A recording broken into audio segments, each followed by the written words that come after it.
Assalamualaikum warahmatullahi wabarakatuh. Shalom, Om Swastiastu, Namo Buddhaya, salam kebajikan dan salam sejahtera untuk kita semua. Selamat siang Dewan Juri yang terhormat. Perkenalkan, saya Zaifa William Santia dari SMA Negeri 102 Jakarta. Indonesia dengan kurang lebih 280 juta penduduk yang tentunya lahir dari berbagai kondisi ekonomi yang berbeda pula. Bahkan kelas dan strata sosial yang berbeda juga. Tentunya kita ingin kebijakan-kebijakan yang ada dapat membantu menyetarakan hak-hak masyarakat tanpa memperdulikan hal tersebut, terutama dalam pendidikan tinggi ataupun kuliah.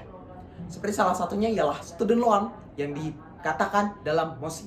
Namun, saya kurang setuju akan hal tersebut.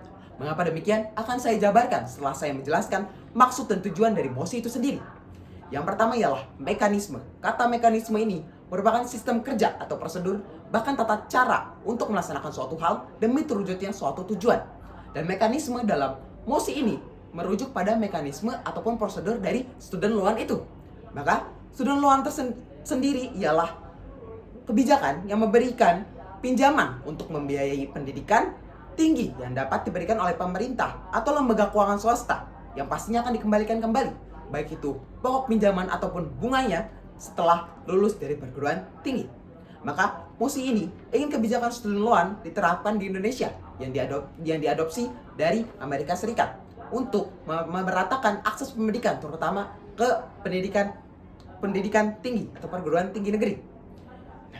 Saya kurang setuju akan hal tersebut karena yang pertama, tidak hanya pendidikan ataupun ketahanan edukasi yang akan berkepanjangan seperti yang dikatakan oleh tim afirmasi, namun terdapat juga beban akan hutang yang juga berkepanjangan ataupun long term.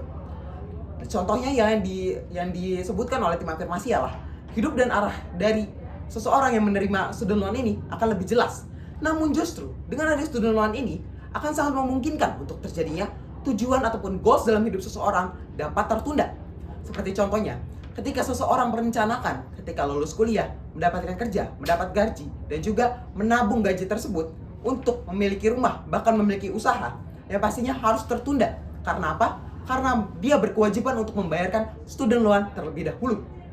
Oleh karena itu, yang selanjutnya ialah kesempatan yang sama dalam akses pendidikan tidak hanya dapat diwujudkan lewat student loan. Meskipun scholarship ataupun beasiswa sulit didapat seperti yang dikatakan oleh tim afirmasi, justru itu yang akan memacu semangat dari siswa-siswi untuk dapat jauh lebih aktif ataupun partisipatif dalam kelas, baik itu dalam kelas maupun dalam luar kelas, demi memaksimalkan potensi dalam dirinya, yakni dalam bidang akademik maupun non-akademik. Adapun opsi lain dari student loan ataupun beasiswa ini untuk mewujudkan pemerataan akses pendidikan, yakni adalah dengan adanya pemerataan dan juga peningkatan kualitas pendidikan baik dalam jenjang SD, SMP, ataupun SMA.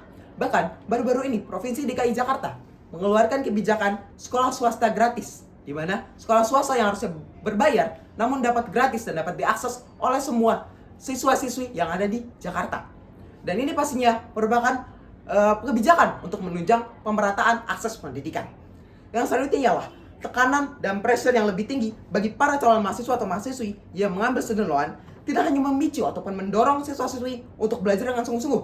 Namun, ketika saat ada seseorang yang lahir dari kelas ekonomi yang kurang dan dia mendapatkan student loan, namun ketika ia lulus, ia tidak mendapatkan kerja ataupun pengangguran, atau ketika sudah mendapatkan kerja, ia mengalami paylit, dia tetap harus membayarkan utangnya terhadap student loan itu dalam hal apapun tidak dapat ditoleransi ataupun tidak dapat dihapuskan.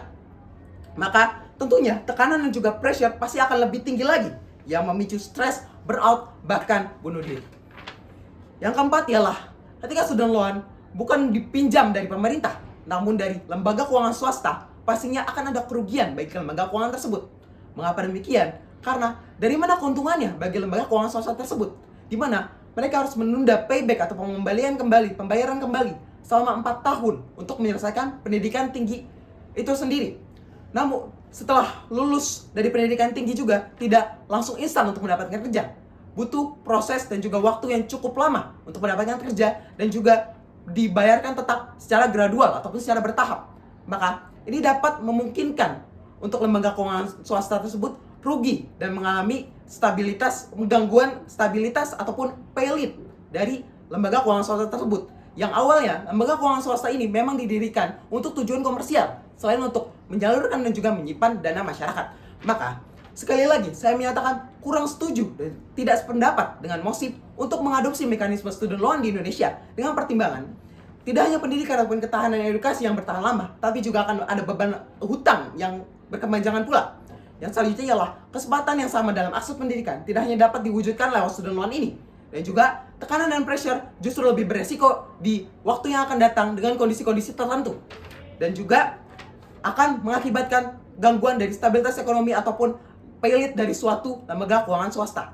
Sekian yang dapat saya sampaikan. Terima kasih. Wassalamualaikum warahmatullahi wabarakatuh.